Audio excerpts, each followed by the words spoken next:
Assalamu alaikum wa rahmatullahi ta'ala wa barakatuh, mes chers élèves. Suite à la correction de l'examen national 2023 mathématiques, on se trouve aujourd'hui avec la troisième partie concernant calcul de probabilité. Donc, c'est l'exercice numéro 3. Avant d'aborder le traitement de cet exercice qui est noté sur 3 points, je dois souligner les choses suivantes. Toujours, avant de traiter n'importe quelle question, il faut d'abord comprendre ce qu'on veut de cette question. Je dois lire la question. Deuxième chose, je dois comprendre ce qu'on veut. Montrer, établir, calculer, qu'est-ce qu'on veut? Le but de la question. Dois-je utiliser les théorèmes, les lois, les relations qu'on a dans le cours pour aboutir au résultat voulu? Donc, il faut toujours comprendre la question avant de traiter cette question. Donc, on passe directement maintenant à l'exercice concernant les probabilités. Donc, d'abord, on va comprendre la situation de l'exercice. Donc, l'exercice, qu'est-ce qu'il dit? On a deux caisses, U1 et U2. U1 contient 6 boules, notées 0, 0, 1, 1, 2. La deuxième caisse contient 5 boules, notées 1, 1, 1, 2, 2. Donc, l'opération aléatoire concerne à tirer une boule de la caisse numéro 1. La boule tirée va porter un nombre A. Évidemment, on le sait, 0, 1 ou bien 2. Une fois posé dans la caisse numéro 2, on va tirer une autre fois une boule de la caisse numéro 2. Évidemment, la caisse numéro 2 contient maintenant, après avoir posé la boule tirée, 6 boules aussi. Donc, on va tirer une autre boule une deuxième fois. Donc, ici, cette opération aléatoire, Ashwa'iya, comporte deux étapes. Première étape, tirer une boule de U1, puis la poser dans U2, puis on va tirer une boule de U2. Maintenant, on va voir les questions concernant cette situation.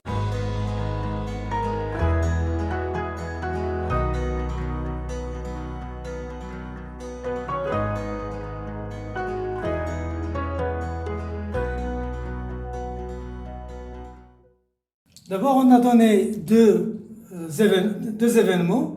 L'événement A, la boule tirée de U1 porte le nombre 1. B, le produit AB est égal à 2. Ça veut dire le produit des deux boules tirées. La première de U1, la deuxième de U2. Le produit des deux nombres AB est égal à 2. Calculer P de A. Évidemment, P de A, c'est concernant le tirage de la première boule de U1.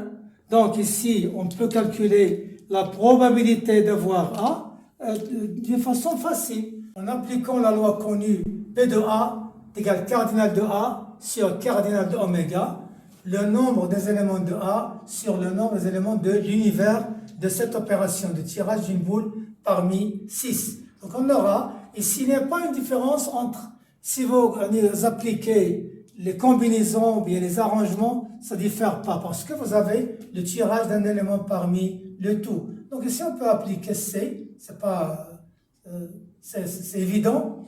Donc C de 1 parmi 3 parce que vous avez 3 boules portant le numéro en question sur 1 parmi 6. Donc on aura 3 sur 6, ça veut dire 1 demi. Donc la probabilité d'avoir A, c'est 1 demi. Deuxième question, petit b.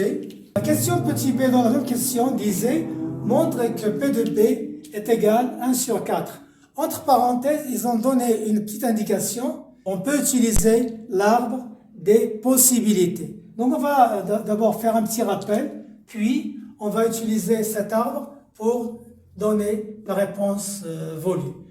Si je vous donne un petit jeu, mes chers élèves, concernant par exemple, on va lancer une pièce de monnaie dans l'air 2 fois successives. Vous savez bien qu'une pièce de monnaie contient 2 faces, pile ou face. Donc, si on lance le premier lancement, on aura pile ou bien face. Le deuxième lancement, si le résultat donné c'est pile, le deuxième sera pile ou face. Si le premier lancement on a eu face, donc le deuxième on aura pile ou face, tout simplement.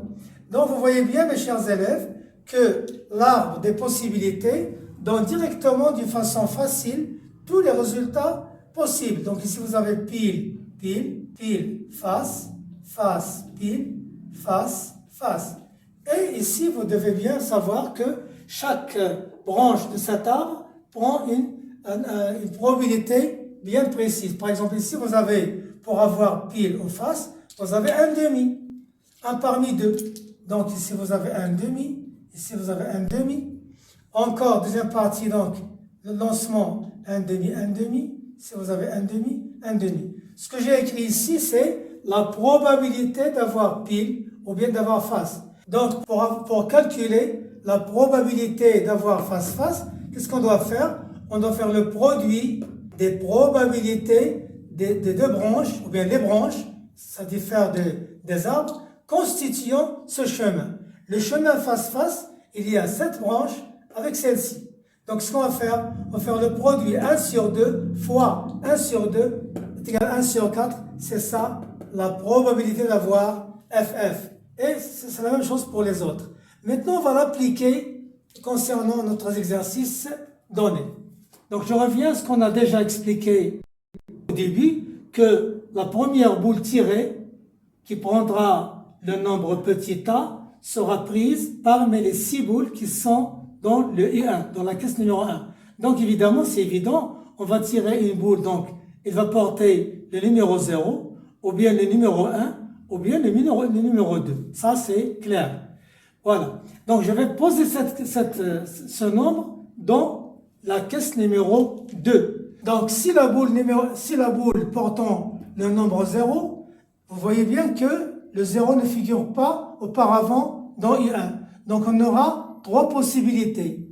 On aura ceci, ça veut dire ou bien 0, ou bien 1, ou bien 2. Si la boule tirée porte le numéro 1, donc on aurait seulement les deux numéros, 1 et 2. Donc ici, vous aurez seulement 2 possibilités, 1 ou bien 2. Si la boule portant le numéro A porte 2, on aura la même chose. On aura 3 boules portant 1 et 3 boules portant 2. Donc on aura évidemment 2 possibilités, 1 ou bien 2. Donc mes chers élèves, vous voyez bien ici que le deuxième tirage, ça veut dire le tirage de la boule, de deuxième boule portant le nombre B, 2 et 2, on aura ceci. Donc vous avez bien compris ce que je viens de dire. La question ici, c'est que B, le produit de A et de B. Donc ici, on va voir les cas possibles. Ça, c'est petit a, ça, c'est petit b. Donc, pour le AB, ici, vous aurez 0. 0 fois 1 fois 1, c'est 0. 0 fois 2, c'est 0, évidemment. 1 fois 1, c'est 1. 1 fois 2, c'est 2. 2 fois 1, c'est 2. 2 fois 2, c'est 4. Et vous aurez toutes les possibilités de ce petit jeu. Donc maintenant, on va répondre à la question numéro B. Quand est-ce qu'on aura le produit? Parce que B, c'est l'événement, le produit AB est égal à 2. Donc, vous devez maintenant faire zoom sur les deux chemins sur lesquels on a le résultat 2. Ça veut dire A fois B est égal à 2. Donc, le premier chemin, c'est 1, 2. Le deuxième, c'est 2, 1. Donc, pour calculer P de B, on doit d'abord préciser les probabilités de chaque branche de cet arbre. On va le faire. Le premier tirage, donc ici vous avez 3 possibilités. Pour avoir le 0, on a 2 parmi 6, ça veut dire 1 sur 3. Ici vous avez 3 parmi 6, donc ça veut dire 1 demi. Pour le 2, 1 parmi 6, parce que vous avez seulement une boule portant le nombre 2. Toujours, on peut faire cardinal sur cardinal pour répondre à ces questions. Deuxième partie, ou bien le deuxième tirage pour la caisse numéro 2. Donc, si vous avez la boule, ici vous avez 0. Pour avoir 0, ça veut dire 1 parmi 6. Une seule boule qui portant le nombre 0. Pour le 1, vous avez 3 parmi 6, ça veut dire 1 demi. Pour le 2, vous avez 2 seulement, donc ça veut dire 1 sur 3. Donc 2 sur 6. Donc pour avoir une boule portant le nombre 1, qu'est-ce qu'on aura? on aura 4 sur 6. Ça veut dire 2 sur 3. Pour avoir une boule portant 2, puisqu'on a ici 1, donc on aura 2 sur 6. Ça veut dire 1 sur 3. Si la boule tirée, ici A, porte le nombre 2, on aura 3 boules portant 1 et 3 boules portant 2. Donc ici, vous aurez pour avoir 1, c'est 1 demi. Pour avoir 2, c'est 1 demi. Cela donne toutes les probabilités des branches constituant cet arbre. Revenons maintenant au résultat voulu. On veut que le résultat A fois B est égal à 2. Qu'est-ce qu'on va faire? On va voir les chemins. Le premier chemin, c'est celui-là. Le deuxième, c'est celui-ci. On va faire le produit et la somme.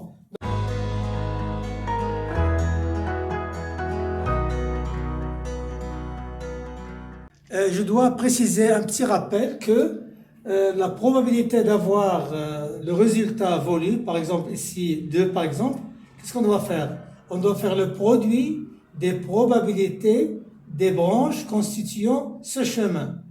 Ici par exemple dans le premier chemin vous avez 1, 2, donc on va faire 1 demi fois 1 demi pour ce résultat. Le deuxième vous avez 1 sur 6 fois 1 sur 2 pour le deuxième résultat. Donc, on va faire la somme. Donc, P de B, pour avoir AB est égal à 2, on aura ça. Je multiplie 1 sur 2. Donc, le premier chemin, le deuxième chemin. En faisant les calculs, on a 1 sur 6, plus, ici vous avez 1 sur 12. Donc, on rentre dans le même dénominateur, on aura 3 sur 12, ça veut dire 1 sur 4, c'est ça le résultat voulu. La deuxième question concernant à calculer P de A sachant B. Ça c'est la probabilité conditionnelle. Donc ici la loi c'est P de A sachant B, ou bien avec l'autre notation P de A sachant B. La loi disait que P de A sachant B, ou bien la probabilité d'avoir A sachant que B est réalisé, c'est P de A inter B sur P de B. Qu'est-ce qu'on entend par l'événement A inter B? C'est l'événement où A et B se produisent en même temps. Ça veut dire la première boule tirée c'est 1, puis le produit est égal à 2. Donc ce qu'on va faire maintenant, on va d'abord calculer P de A inter B. Qu'est-ce qu'on a? Donc P de A inter B, comme je viens de le dire, ça veut dire que la première boule tirée est égale à 1, donc on sera ici. Puis, le produit sera égal à 2, donc on sera là. Donc, on va prendre ce chemin-là, ça veut dire 1 demi fois 1 sur 3. Donc, on aura 1 demi qui multiplie 1 sur 3, donc c'est 1 sur 6. Donc, de A sachant B est égal à 1 sur 6 sur 1 sur 4. On a déjà calculé P de B, donc on aura 4 sur 6, ça veut dire 2 sur 3. Donc le résultat voulu, c'est que P de A sachant B est égal à 2 tiers. Passons à la troisième question. On disait qu'on va supposer, on va considérer la variable aléatoire x.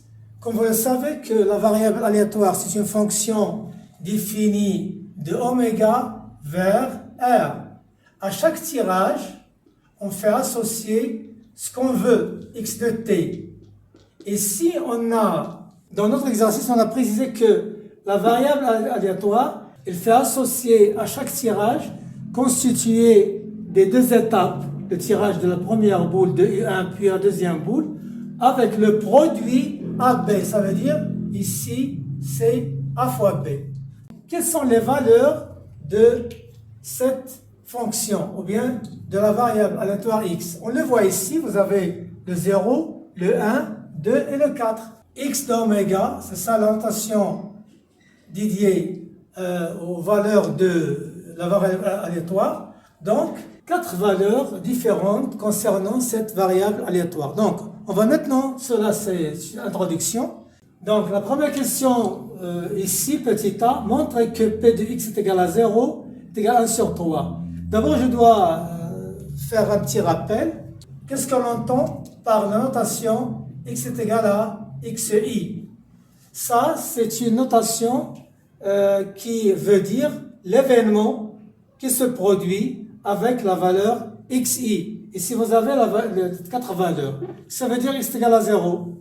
Ça veut dire les tirages dont le produit des 2 valeurs obtenues à la fin est égal à 0. Donc, en voyant l'arbre déjà construit, on voit que la valeur 0 elle est ici. Vous avez 3 possibilités, donc 3 chemins.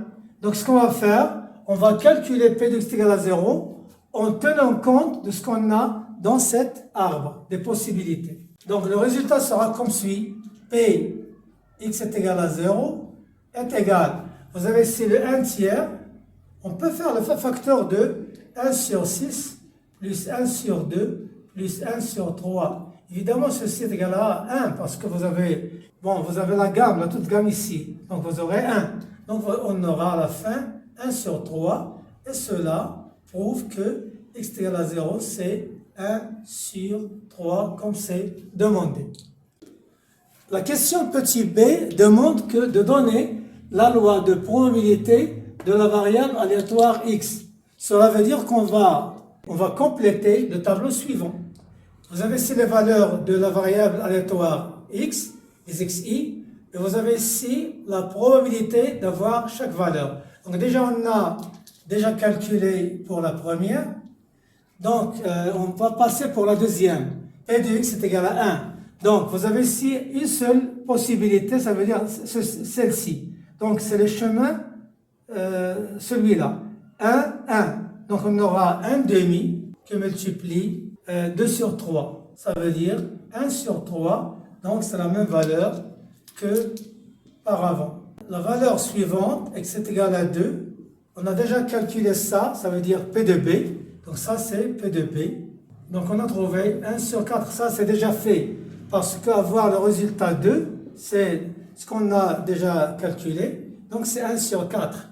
Et la dernière valeur, la probabilité liée à la dernière valeur, ça veut dire 4. Vous l'avez ici à la fin, donc, c'est le chemin 1 sur 6, 1 sur 2, donc 2, 2. Donc, on aura 1 sur 6 que multiplie 1 demi, ça veut dire 1 sur 12. Donc, on va écrire ici 1 sur 4, ici 1 sur 12. À titre de vérification, puisqu'on est dans le cas des probabilités uniformes, donc on peut faire la somme de ces 4 valeurs et on obtiendra 1. Cela veut dire que vous avez les calculs bien justes, corrects. Et cela donne le tableau donnant les lois de probabilité de cette variable aléatoire. Finalement, on a la question suivante. On considère les 2 événements M et N. L'événement N disait le produit AB et le pair est non nul. N, le produit AB est égal à 1. La question demandée, c'est de montrer que M et N ont la même probabilité. Ça veut dire qu'on va montrer que la probabilité de M est égale à la probabilité de l'événement N. Faisons-le, donc on a P de N est égal. Donc on doit avoir le produit AB pair et non nul. Donc on le voit ici. Vous avez ici les 3 cas où vous avez le produit AB et le pair, mais il n'est pas nul. Donc 2, 2, 4. Donc on aura la chose suivante. Donc le premier chemin, c'est 1 sur 2 que multiplie 1 sur 3, plus 1 sur 6, facteur de 1 demi plus 1 demi, qui est égal à 1 évidemment. Donc on aura 1 sur 6 plus 1 sur 6, ça donne 2 sur 6, donc 1 sur 3. D'autre part, P de N, le produit est égal à 1, on l'aura ici. Voilà. Donc vous aurez le chemin, il y a 1 sur 2 fois 2 sur 3, donc 1 sur 2, que multiplie 2 sur 3, donc on aura 1 sur 3. Donc, vous remarquez bien que P de M est égal, P de N est égal 1 sur 3, et cela fait fin à cet exercice. Je vous remercie, mes chers élèves. Je vous souhaite une bonne réussite. À la prochaine. Assalamu alaikum wa rahmatullahi wa barakatuh.